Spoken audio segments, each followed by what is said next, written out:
What happens when a man has everything? A billion-dollar empire, a name that commands respect, and a beautiful, pregnant wife carrying his legacy. Now, what happens when he risks it all for a moment of cruel vanity?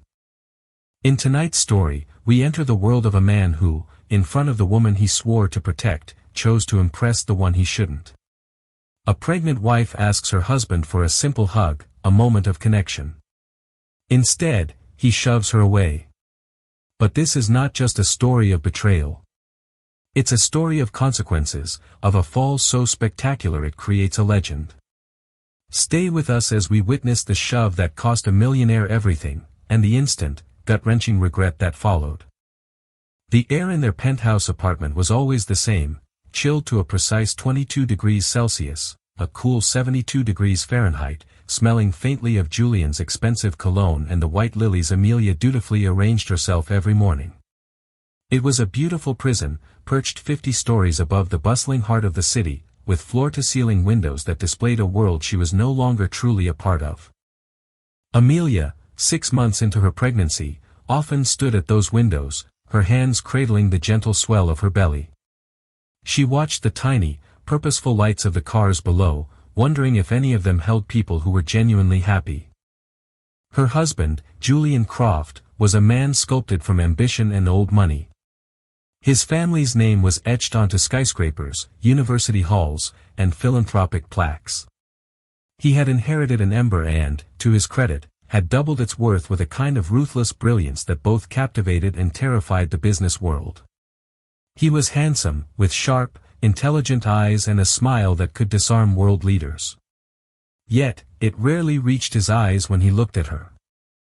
In the beginning, their love had been a whirlwind. He had pursued her with a single-minded intensity that had left her breathless, making her feel like the center of his vast universe. But once the wedding bands were on their fingers, the universe recentered itself around his one true love, Croft Holdings. Amelia had become another one of his prized acquisitions, a beautiful accessory meant to produce the next heir. The pregnancy should have brought them closer. Instead, it had driven the final wedge between them. Amelia craved the simple things, a hand held during a walk, a shared laugh over a silly movie, a hug. Especially a hug. She felt the profound, aching need for his arms to wrap around her and the child growing within her, a silent acknowledgement that they were in this together. But Julian's touch had become perfunctory. A brief kiss on the cheek in the morning before he disappeared into a flurry of phone calls, and a weary pat on the shoulder at night before he turned his back to her in their king-sized bed. His distance had become a physical presence in their home, a cold ghost that sat between them at the dinner table. And recently, that ghost had acquired a name, Isabella Rossi. Isabella was everything Amelia was not. She was fire where Amelia was water, a sleek, raven-haired art dealer with a razor-sharp wit and a reputation for charming powerful men. Julian insisted she was just a business associate, a vital connection for his new contemporary art foundation. But Amelia saw the way his eyes lingered on Isabella during the few events they all attended. She saw the private jokes, the shared glances that crackled with an energy he no longer reserved for his wife. She saw the texts that would make him smile at his phony a smile she hadn't received in months. The breaking point was to be set against the most idyllic backdrop imaginable, the annual Croft Foundation Charity Gala, held this year at the breathtaking Banyan Tree Phuket in Thailand. Julian had booked out a significant portion of the ultra-exclusive resort. It was a masterful display of wealth and power, with billionaires, politicians, and socialites flying in from all corners of the globe. For Amelia, it was just a larger, more opulent cage. She had spent weeks dreading it. Her body was changing, and while she was proud of the life she was nurturing, she felt ungainly and tired. The couture gowns Julian's assistant had procured for her felt like costumes. On the night of the gala, she chose a flowing emerald green silk dress that draped elegantly over her bump. She'd had her hair styled in soft waves and wore the sapphire earrings Julian had given her on their first anniversary. She hoped, with a desperate, foolish flicker of optimism, that he might look at her and see the woman he had married, not just the vessel for his heir. The gala was in full swing on a sprawling terrace overlooking the Andaman Sea. The sunset bled across the sky in hues of orange and violet, a perfect postcard that felt like a mockery of her inner turmoil. Fairy lights twinkled in the palm trees, and the soft strains of a string quartet mingled with the clinking of champagne glasses and murmured conversations. Julian was in his element, a king holding court. He moved through the crowd with an easy, predatory grace, shaking hands, clapping backs, his laughter booming with confidence. Amelia followed a few steps behind, a beautiful shadow. He introduced her as, "My lovely wife, Amelia," with a proprietary hand on the small of her back, but the gesture felt like a brand, not an embrace. And then she saw her. Isabella. She was standing near the marble balustrade, holding a flute of champagne, looking like a panther in a sea of swans. She wore a backless crimson dress that clung to her every curve. She was laughing with a senator, her head tilted back, a column of pale throat exposed. When she saw Julian, her red-lipped smile widened. Julian's path changed course, veering directly towards Isabella, with Amelia still in tow. "Isabella, you look sensational," Julian said, his voice a low purr that Amelia hadn't heard directed at her in years. "Julian, darling," Isabella purred back, her eyes flicking dismissively over Amelia's prominent baby bump before locking back onto Julian. "You certainly know how to throw a party. The ambience is simply divine." "Only the best," he said, his ego preening under her praise. They fell into an easy, exclusive conversation, their bodies angled towards each other, creating an invisible wall that shut Amelia out. They talked about art auctions in Geneva and vineyard acquisitions in Tuscany. Amelia stood there, a silent, pregnant ghost, feeling the weight of 100 pairs of eyes. She could feel the whispers, the pitying glances from the other wives who knew the score. Her cheeks burned with a humiliation that was hot and suffocating. She needed an anchor. She needed to feel, just for a second, that she wasn't completely alone on this island of gilded misery. All she wanted was a simple, grounding hug from the man who was the father of her child. She took a small step forward, gently touching his arm. "Julian," she said, her voice barely a whisper. He turned, his brow furrowing in annoyance at the interruption. "What is it, Amelia?" I was just wondering if I could have a hug," she asked, the words feeling fragile and pathetic in the humid night air. Her heart hammered against her ribs. It was such a small request, a plea for a crumb of affection. Isabella watched them, a smirk playing on her lips. Her eyes held a cruel, triumphant gleam. It was a test, and she knew it. Julian looked from Amelia's pleading, vulnerable face to Isabella's cool, challenging one. A flicker of something unreadable passed through his eyes. Was it irritation? Contempt? In that split second, he made a choice. He chose his audience. He chose his mistress. "Amelia, for God's sake, don't be so needy," he snapped, his voice sharp and loud enough for those nearby to hear. "This isn't the time or the place." And then, he did it. As she instinctively swayed closer, seeking the comfort she had begged for, he raised a hand and shoved her. It wasn't a violent, brutal push designed to injure, but it was something far colder, a firm, decisive, and utterly dismissive shove to the shoulder. It was a gesture that screamed, "You are in my way. You are an embarrassment." Amelia stumbled backward, her heel catching on the smooth marble floor. The gasp that escaped her lips was silent, stolen by the shock. The world seemed to slow down. The music, the chatter, the sound of the ocean, it all faded into a dull roar. The only thing she could see was Julian's face, cold and dismissive, and Isabella's triumphant smirk, a victory flag planted on the ruins of her heart. In that horrifying, crystal-clear moment, Amelia understood. She was not his partner. She was not his love. She was a contract, a duty, and in that moment, an obstacle. The shove hadn't just pushed her body away, it had shattered the last fragile pane of glass that was her hope for their marriage. And as she stood there, swaying slightly, her hand flying protectively to her belly, she saw the first flicker of something else in Julian's eyes. It was faint, a tiny spark in the cold darkness. It was the dawning, sickening realization of what he had just done, broadcast on a stage of his own making. It was the shadow of instant regret. The regret in Julian's eyes was a fleeting thing, a brief storm cloud passing over a barren landscape. It was the regret of a strategist who had made a tactical error, not the remorse of a husband who had wounded his wife. He had miscalculated. The shove had been too public, the gasp from the surrounding guests too audible. He saw the shift in their expressions from admiration to shock, from envy to thinly veiled contempt. He had wanted to look powerful and detached in front of Isabella. Instead, he looked like a bully. Isabella's smirk widened for a fraction of a second before she masterfully replaced it with a look of feigned concern. She laid a hand on Julian's arm, a gesture of proprietary comfort. "Oh, dear," she murmured, her voice dripping with insincerity. "Is she all right? Pregnancy can make one so emotional." The word emotional was a dagger, painting Amelia as unstable, her request for a hug as a symptom of a hysterical condition. It was a perfect, venomous defense of Julian's cruelty. But Amelia didn't hear her. She was locked in a bubble of ringing silence.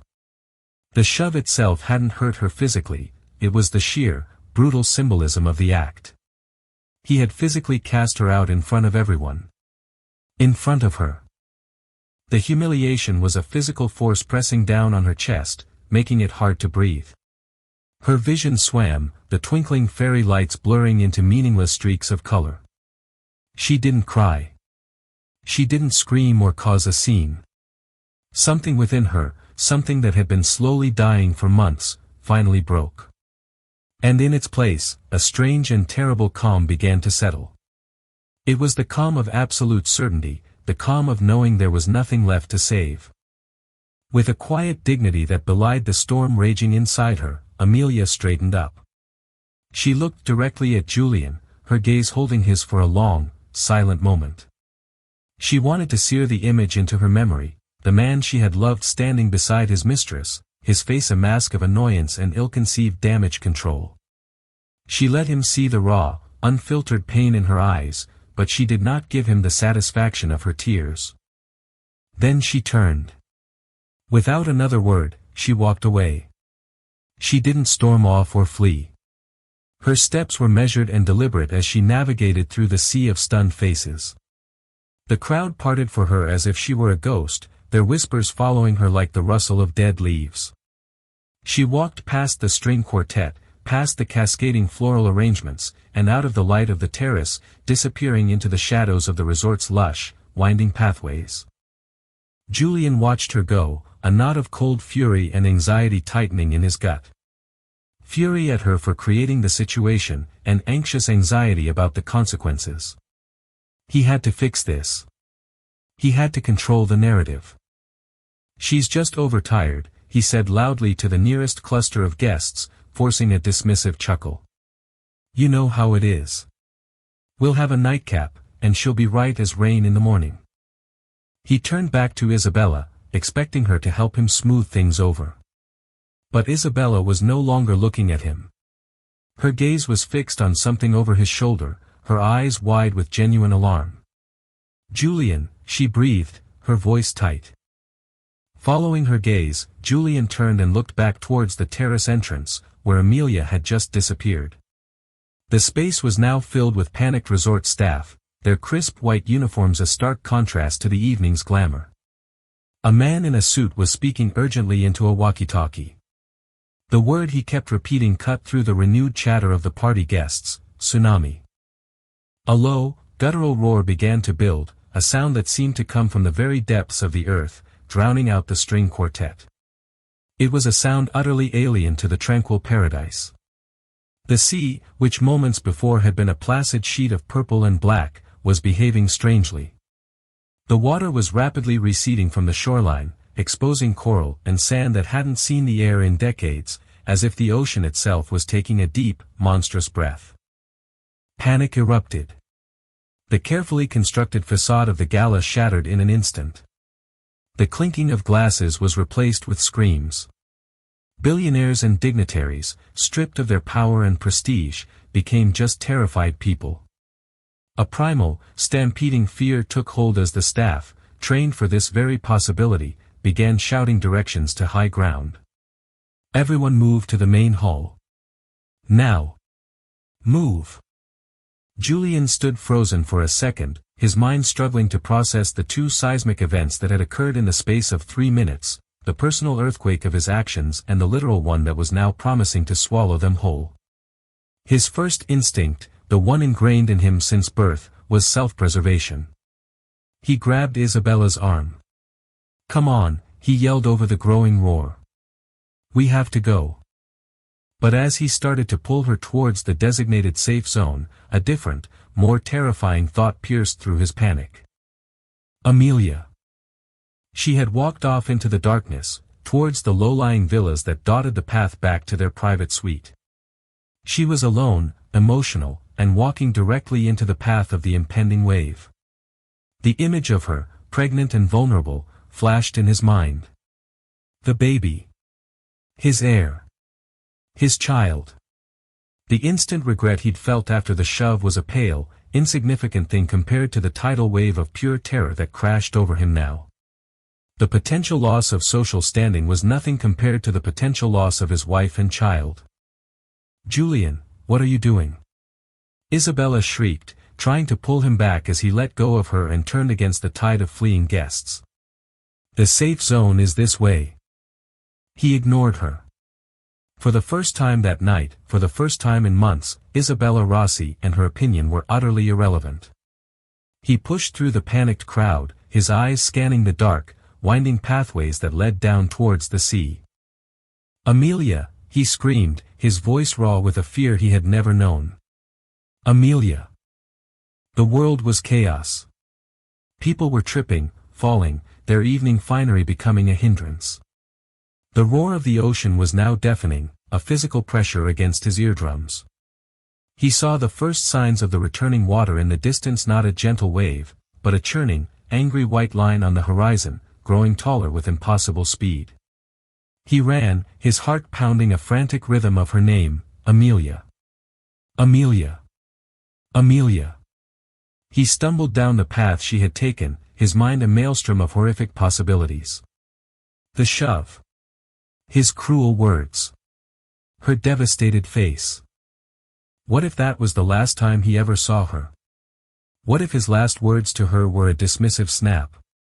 The carefully constructed walls of Julian Croft's world were not just cracking, they were being pulverized by a force of nature and a force of his own making. In his desperation, running towards the woman he had just pushed away, he understood a terrifying truth: he had shoved her directly into the path of annihilation. And if he didn't find her, her ghost and his regret would haunt him for whatever remained of his life. The tsunami, when it came, was not the towering monster of cinematic nightmares, but it was powerful enough to be catastrophic. The first wave surged through the lower levels of the resort, a churning torrent of seawater, sand, and debris. It smashed through the glass walls of the beachfront villas, obliterated the immaculate gardens, and turned the serene pathways into raging canals. Julian found Amelia not a moment too soon. He had spotted her near a small ornamental bridge, dazed and disoriented by the alarms and the roar. He'd reached her just as the water surged up the hillside, grabbing her hand and pulling her up a steep stone staircase that led to the resort's main, elevated lobby, the designated high-ground safe zone. They had made it with seconds to spare, the water licking at the steps below them. In the chaotic aftermath, huddled among hundreds of other shell-shocked guests and staff in the grand lobby, the adrenaline began to fade, replaced by a chilling silence between them. Julian, panting and soaked, tried to speak, the words, "I'm sorry," forming on his lips, but they felt hollow and absurd in the face of what had just happened. Amelia, however, seemed unnervingly calm. She was dry and safe, but her focus was entirely inward. Her hand rested on her belly, her brow furrowed in concentration. Then her face went pale, and she winced, a sharp intake of breath. "Amelia, what is it? Are you hurt?" Julian asked, his voice thick with a new kind of fear. It's the baby, she whispered, her eyes wide with terror. Something's wrong. It's too soon. She clutched her abdomen as another wave of pain hit her, more intense this time. The stress, the emotional devastation, the panicked run-it had all been too much. The resort's on-site medic, a harried but competent Australian doctor, rushed to her side. After a quick, tense examination amidst the chaos, his face grew grim. She's having contractions, he said to Julian, his voice low and urgent. They're premature, but they're consistent. The fall she mentioned, and the severe emotional distress. It can trigger this. We need to get her to a proper hospital. Now. The unraveling of Julian Croft's perfect life was swift and merciless. The tsunami had crippled the local infrastructure, making getting off the island a logistical nightmare. But Julian, for the first time, used his immense power for something other than profit. He was a man possessed. He barked orders into his satellite phone, chartering a helicopter, arranging for a medical team to be on standby at the best international hospital in Bangkok. He spared no expense, his desperation a blank check. During the tense helicopter ride, Amelia refused to look at him. She lay on a stretcher, her face a mask of pain and focus, attended by a medic. All of Julian's power, all his wealth, was useless. He couldn't stop her pain. He couldn't undo what he had done. He was just a terrified man in a very expensive helicopter, watching the woman he had broken fight for the life of their child. At the hospital in Bangkok, she was whisked away into the maternity emergency wing. Julian was left in a sterile white waiting room that felt colder and more isolating than his penthouse. Hours bled into one another. He tried to call his office to manage the fallout from the gala, but the words and figures on his screen were meaningless. His entire empire felt like a pile of ash compared to the closed door of the delivery room. Isabella called. He saw her name flash on the screen and swiped to decline without a second thought. She called again. He turned the phone off. The thought of her, of their flirtation, of the shove that had been for her benefit, filled him with a self-loathing so profound it made him physically sick. Finally, a doctor, a kind-faced Thai woman, entered the waiting room. Her expression was guarded. "Mr. Croft," she began, her voice gentle. "Your wife has been stabilized. We've managed to stop the premature labor for now. She and the baby are resting." Relief washed over Julian so intensely his knees felt weak. "Oh, thank God. Can I see her?" The doctor hesitated. "She is resting, and she has requested not to have any visitors at the moment." "I'm not a visitor. I'm her husband." "Mr. Croft," the doctor said, her gaze firm but compassionate, "your wife has been through a significant ordeal, both physically and emotionally. The preliminary reports from the Phuket medic mentioned acute emotional distress as a primary trigger. For the health of the pregnancy, it is imperative that she remain in a stress-free, calm environment. We must respect her wishes." The message was clear: you are the stress. You are the danger. Defeated, Julian sank into a chair. He was barred from seeing his own wife. He was the cause of the crisis. He ran his hands over his face, the mask of the invincible tycoon stripped away, leaving only a broken man. It was in this moment of utter desolation that a new piece of information arrived, delivered by his head of security via a terse email. While Julian had been focused on Amelia, his team had been vetting the gala's attendees as standard post-event procedure. Usually, he would have ignored the report, but he opened it, desperate for any distraction. And there, under Isabella Rossi's name, was a note that made the blood drain from his face. Isabella Rossi. Name is an alias. Real name, Isabella Rinaldi. Father, Marco Rinaldi, former CEO of Rinaldi Holdings, a major competitor that Croft Holdings acquired in a hostile takeover 10 years ago. Marco Rinaldi committed suicide 3 months after the acquisition. Isabella would have been 19. The world tilted on its axis. It wasn't about art deals or charming a powerful man. It had never been about that. It was about revenge. Isabella hadn't been a dalliance, she had been an enemy combatant. Every smile, every shared secret, every flattering word had been a weapon. She had been systematically dismantling his life from the inside, and he had welcomed her in, handing her the tools himself. She had targeted his greatest vulnerability, his ego and his marriage. The public humiliation at the gala wasn't just a byproduct of her seduction, it was the entire point. She had wanted to break him, and she had chosen the most public, most intimate way to do it. The shove had not been her test for him, it had been her graduation ceremony. She had succeeded. He thought back to every conversation, how she'd subtly advised him on a risky acquisition that was now underperforming, how she'd casually mentioned a rumor that had led him to fire a loyal, long-standing board member.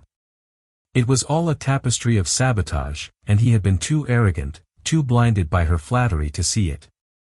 He sat in the silent, sterile hospital waiting room, 1,000 miles from home, barred from his wife's bedside, his unborn child's life hanging in the balance, and the full scope of his stupidity laid bare.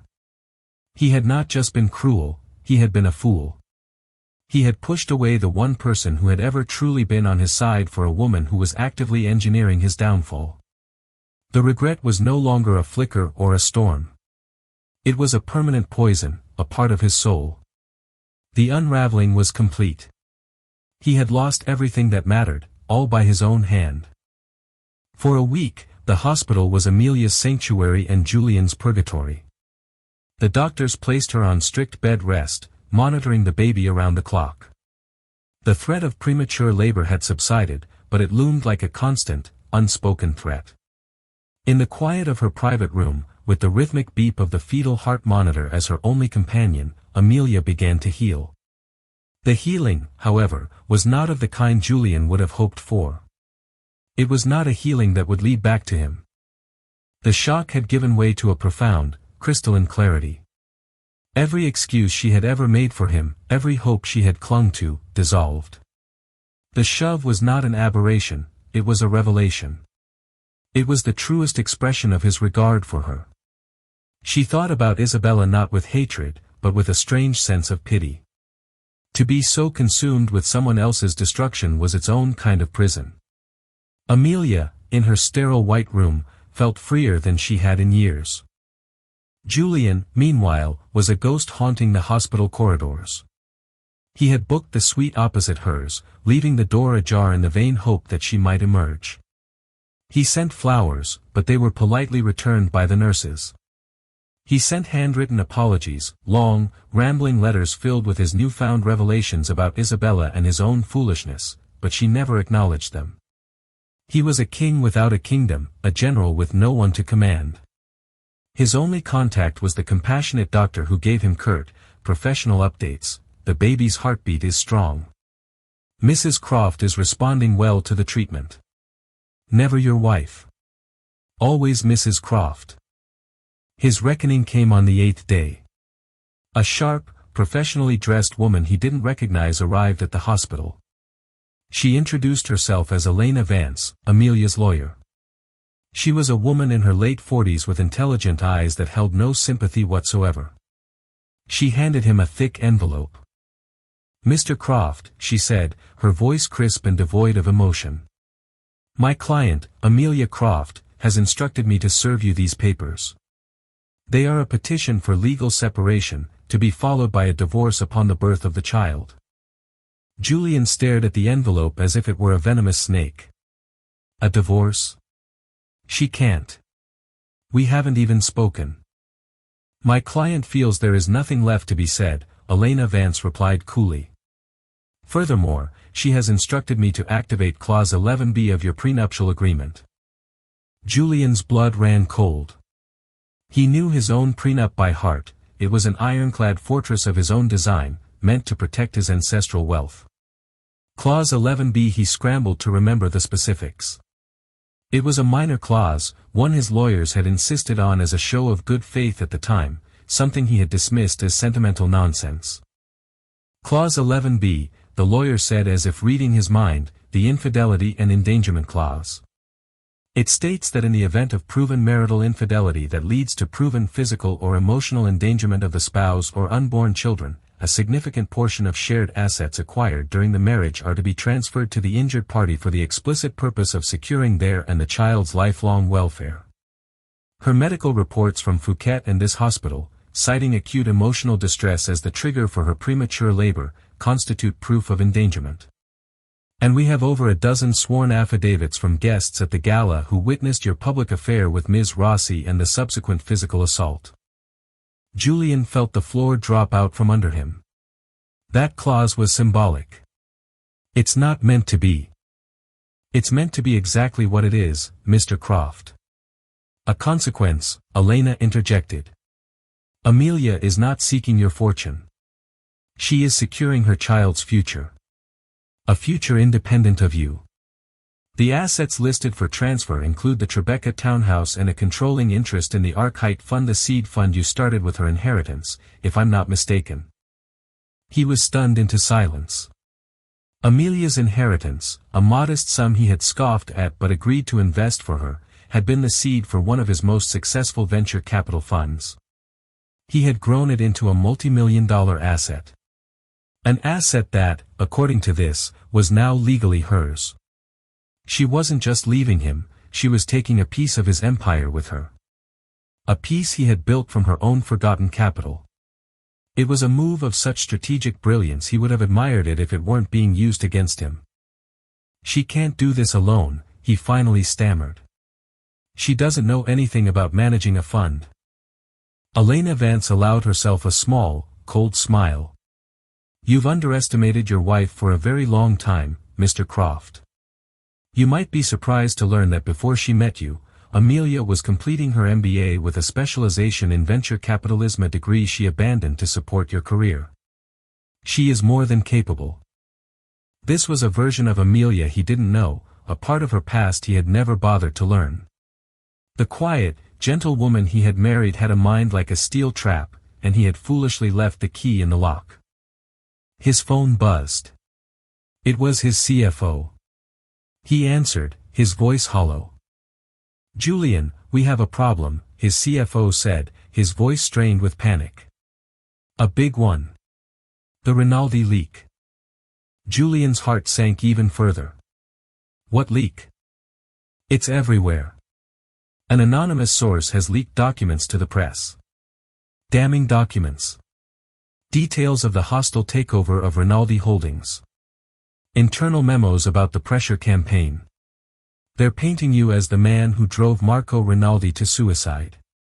And the source also leaked evidence of your affair with his daughter, Isabella. They're framing it as you preying on the vulnerable child of the man you destroyed. It's a character assassination, Julian.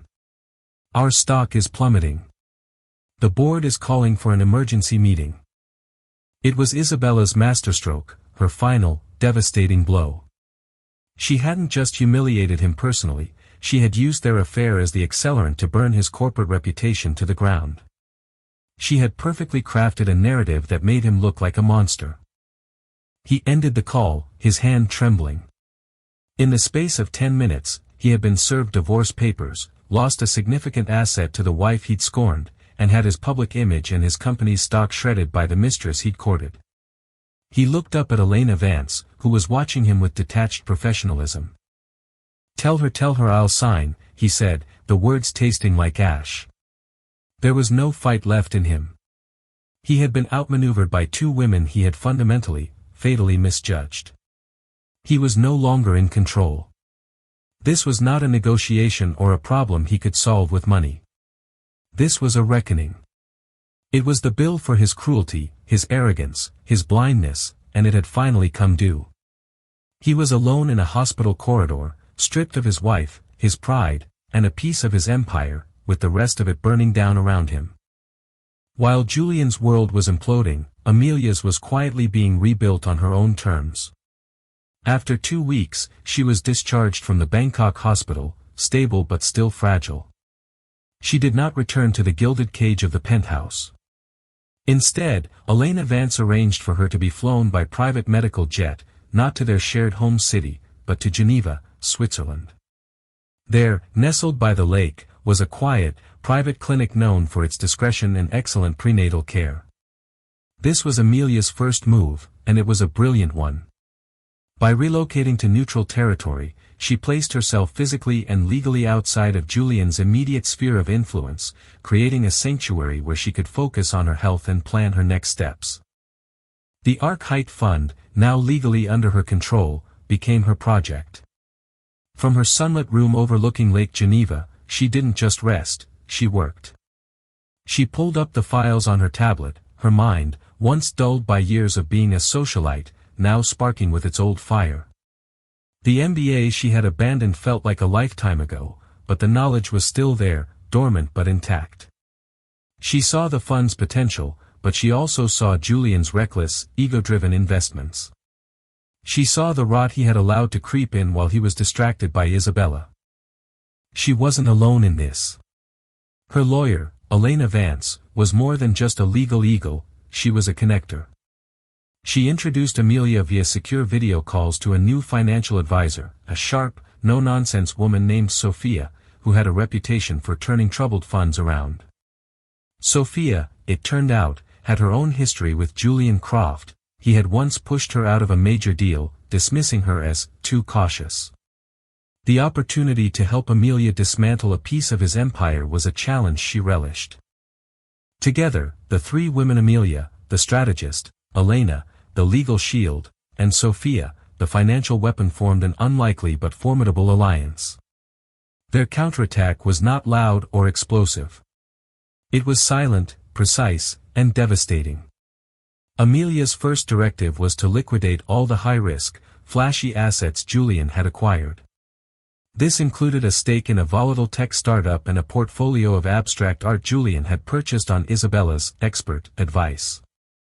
Sophia executed the sales with ruthless efficiency, staunching the bleeding and freeing up capital. The art, purchased at an inflated price, sold for a fraction of its cost, solidifying the fact that Isabella's advice had been pure sabotage. Next, Amelia guided Sophia to reinvest in stable, long-term growth sectors that Julian had ignored: renewable energy, biotechnology, and sustainable agriculture. These were fields she had been passionate about during her studies, fields Julian had laughed off as unsexy.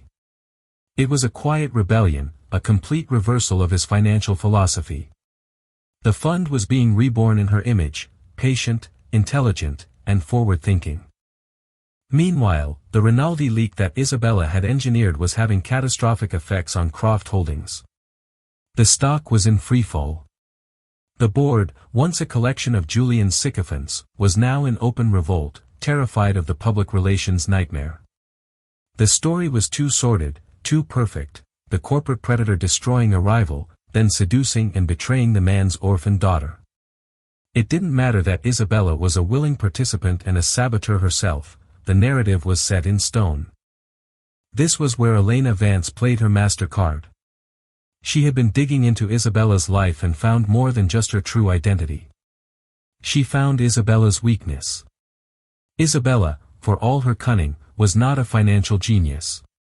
She had been propped up by a silent partner, someone who had funded her elaborate lifestyle and given her the capital to appear as a legitimate art dealer. Elena's investigators uncovered this partner. It was Marcus Thorne, Julian's biggest corporate rival, the head of Thorne Industries. Thorne had been the one whispering in Isabella's ear, guiding her revenge and using her as a pawn in his long-running war with Julian. The goal was simple: destabilize Croft Holdings from the inside with the affair and the bad investments, then from the outside with the PR scandal, driving the stock price so low that Thorne Industries could initiate a hostile takeover of its own. Instead of leaking this information to the press, which would be messy and unpredictable, Elena did something far more clever. She arranged a private, off-the-record meeting with two of the most powerful and now most nervous members of the Croft Holdings board. In that meeting, she laid out the entire conspiracy. She presented the evidence of Isabella's true identity, her connection to Thorne, and the coordinated attack on their company. But she didn't offer this information for free.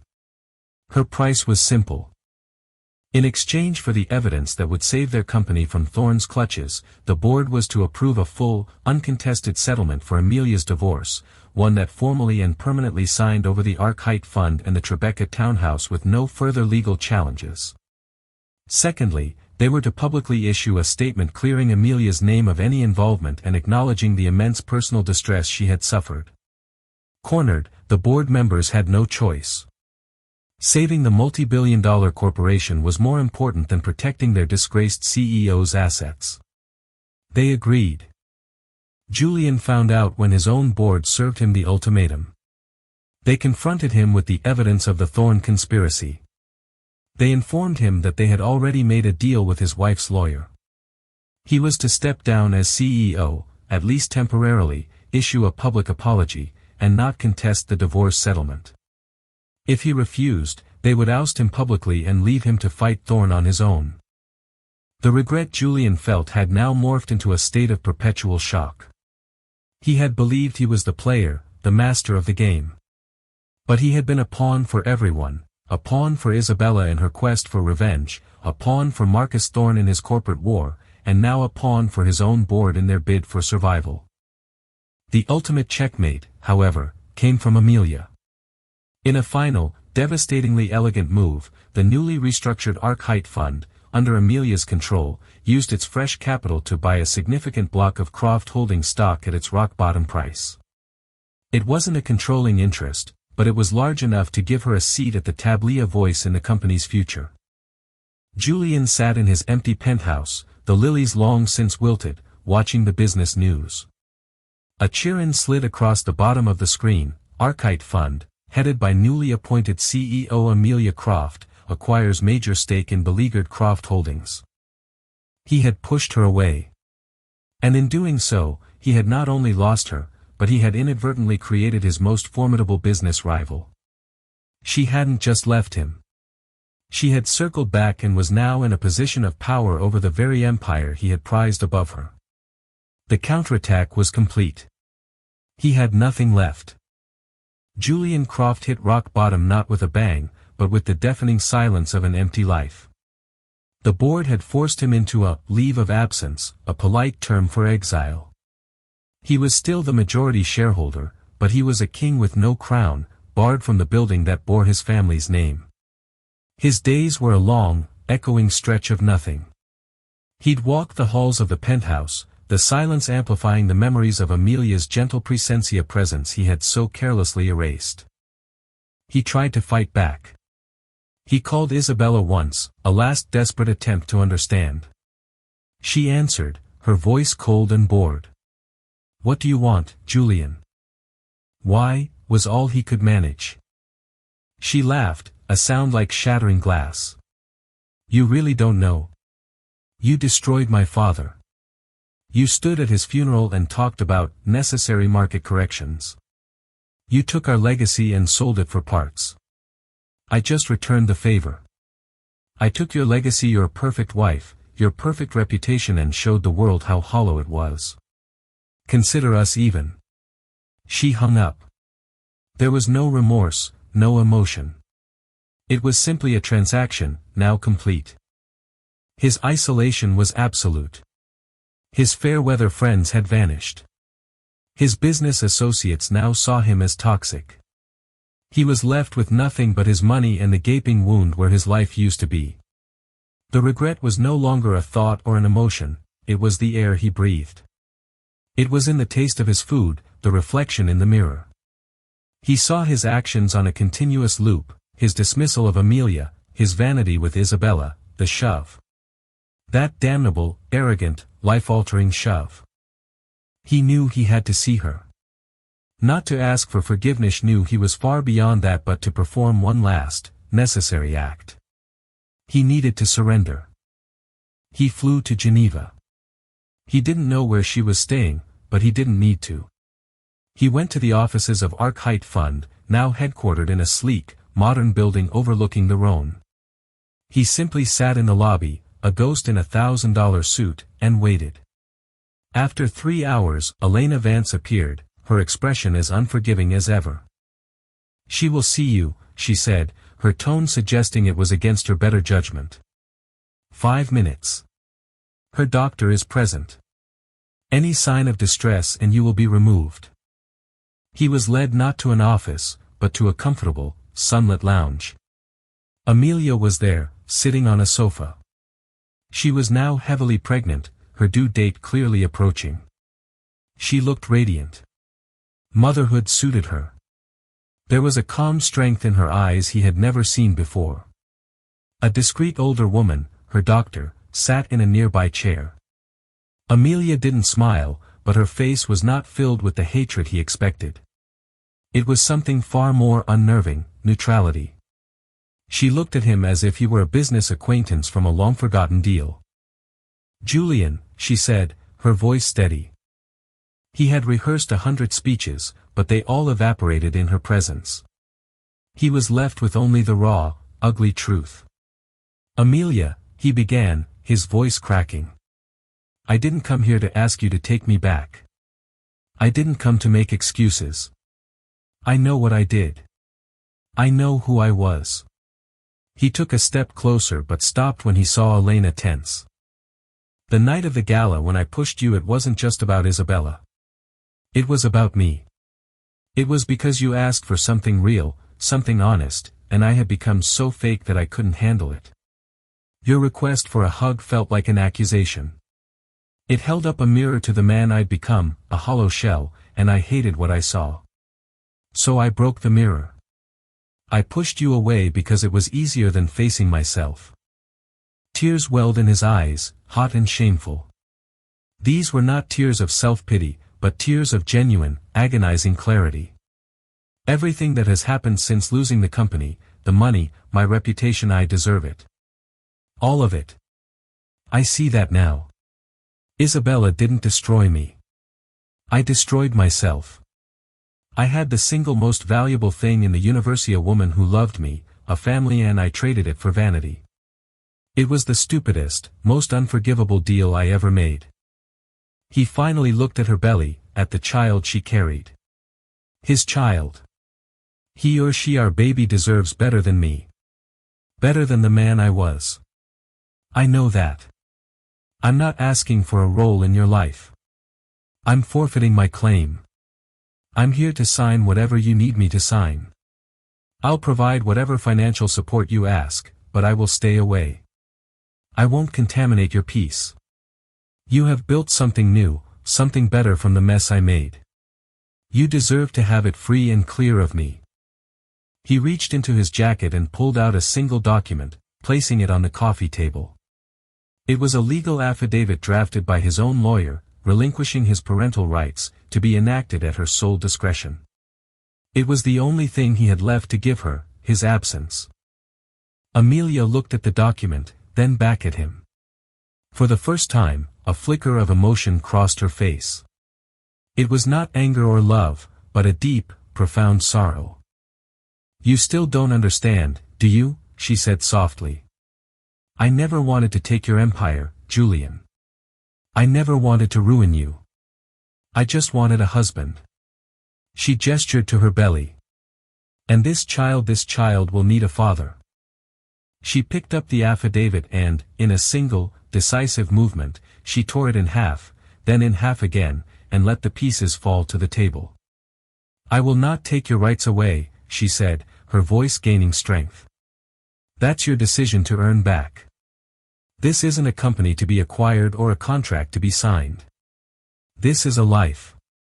Our child will know who his father is. He will know the good, and he will know the bad. And it will be up to you, and you alone, to show him what kind of man you are going to be, not what kind of man you were." Just then, Amelia drew a sharp breath, her hand flying to her belly. She looked at her doctor with wide eyes.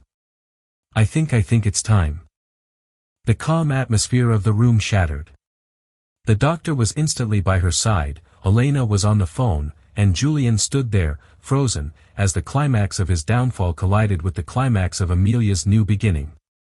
He was about to become a father in the wreckage of his life, having just been handed the slimmest, most impossible chance at redemption by the very woman he had so utterly broken.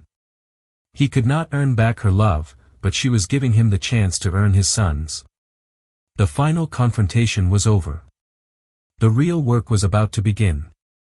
2 years later, the world was different. In her Tribeca townhouse, bought with her own success, Amelia ran the thriving Arc-Height fund with a quiet confidence that was respected throughout the financial world. Her greatest accomplishment, however, was not her portfolio, but her son, Leo, a bright-eyed toddler with his father's dark hair who was currently building a wobbly tower of blocks on the living room floor. Julian Croft was no longer a king. Stripped of his empire and his pride, he had embarked on a quiet, painstaking path of redemption. His life was no longer about acquisitions and power plays, it was about consistency, therapy, and learning how to be a father. He and Amelia were not together. That bridge had been permanently burned, but he was a fixed point in his son's life. As if on cue, the doorbell rang. It was 2 p.m. on a Saturday. Amelia opened the door. Julian stood there, not as a tycoon in a bespoke suit, but as a father in jeans and a polo shirt. The haunted desperation that had once defined him was gone, replaced by a humble calm. Before a word was exchanged, a joyous shriek of "Dada" came from the living room. Leo toddled forward, his little arms outstretched. A smile of pure, unadorned love transformed Julian's face. He knelt, opening his arms, and scooped his son into a hug. It was the kind of hug Amelia had once so desperately craved, effortless, genuine, and full of an affection he was once incapable of giving. It was a simple gesture, yet it held the entire weight of his transformation. Watching them from the doorway, Amelia felt a profound and lasting peace. The ghost of the woman who was shoved away had finally faded, replaced by the powerful creator of this new life. She had not sought reconciliation, but had offered the grace for him to change. Julian looked up from his son, his eyes meeting hers. There was no pleading, only gratitude. "Thank you, Amelia," he said softly. "For what?" she asked, her voice even. "For not giving up on him," he said, stroking Leo's hair. "And for giving me the chance to become the man he deserves." Amelia offered a small, genuine smile. "He deserves the best version of his father, Julian. Go have fun." She watched as he took Leo's hand, and the two walked down the street towards the park, a father and son, building a new legacy one Saturday at a time. The empire of a millionaire, built on ambition and arrogance, had crumbled with a single, heartless shove. But from those ruins, something far more valuable had grown. Amelia's journey teaches us that our lowest moments can become the bedrock for our greatest strengths. She didn't just survive, she thrived, building a life of purpose and power on her own terms. Julian's story is a stark reminder that regret is only the beginning. True redemption isn't found in grand apologies, but in the quiet, consistent, and humble work of becoming a better human being, day by day. This wasn't a story about a marriage being saved, but about two individuals finding their true selves in the wreckage. What did you think of Amelia's ultimate decision? Let us know in the comments below. If their story of transformation moved you, please give this video a like, share it with someone who loves a story of strength, and be sure to subscribe and hit the notification bell so you don't miss our next millionaire drama. Thank you for listening.